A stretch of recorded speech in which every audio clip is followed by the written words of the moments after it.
The hospice house is really a gem in the Willamette Valley. It serves as a place that patients can receive expert, comfort-focused care and symptom management when they're on hospice service. The hospice house provides 3 main levels of care. The first is what we call short-term inpatient care or general inpatient care, which is intensive symptom management that can't be achieved in another setting. We also offer respite care at Hospice House, which is a break for unpaid caregivers, acknowledging the fact that so much care in our country is provided by unpaid family members and friends. Thirdly, patients may come into the Hospice House for routine home care or room and board as a place to live while they are stable in their plan of care and perhaps seeking another place to live in the community.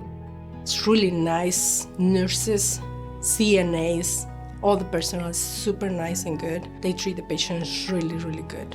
Really, really good. I feel like I'm at home because every single one, they are super nice. Nurses, they treat the patients like family.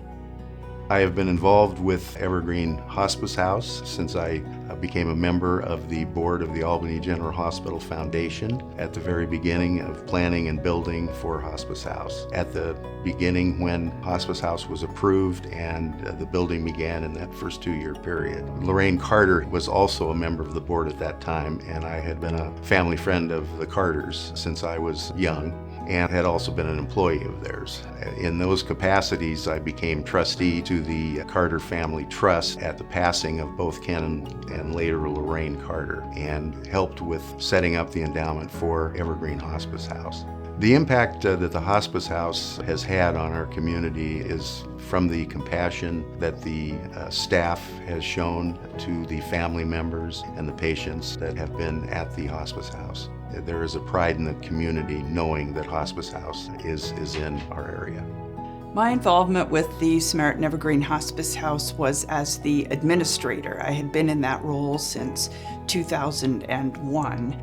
The whole idea for having a hospice house in Albany came about because Dr. Gary Goby, who was a longtime family practice physician in Albany, came into my office at Samaritan Evergreen Hospice and said, "If Bend can build a hospice house, why can't we?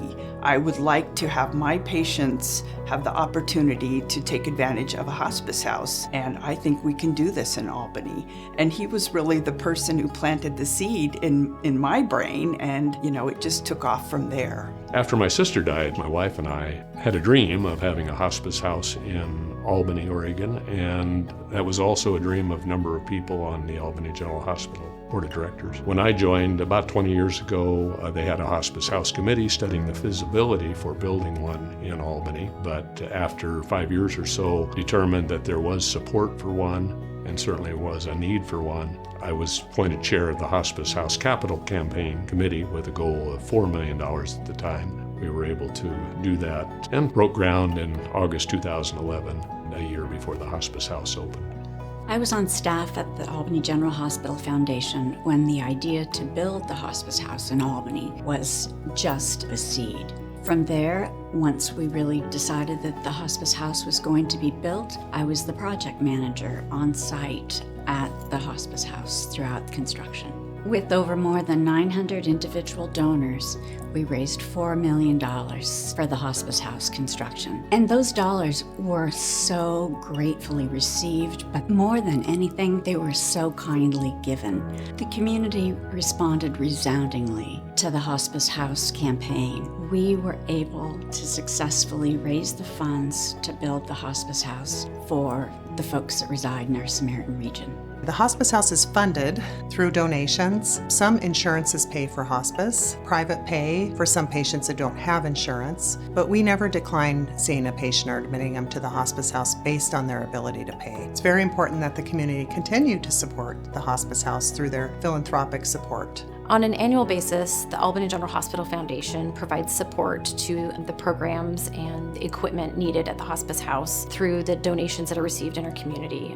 There are a variety of ways that community members can memorialize their loved one at the hospice house and through the hospice program. One of those ways is through our hospice memorial tree. This is a beautiful piece of art that was created by Dr. Goby and is located in the entry at the hospice house. The tree enables individuals to honor loved ones by sponsoring a leaf. The funds from that sponsorship go to our hospice house endowment that will create perpetual funding for the hospice program. It's a really touching way to memorialize a loved one and something that's visual that you can go back and you can visit and honor your loved one for years to come.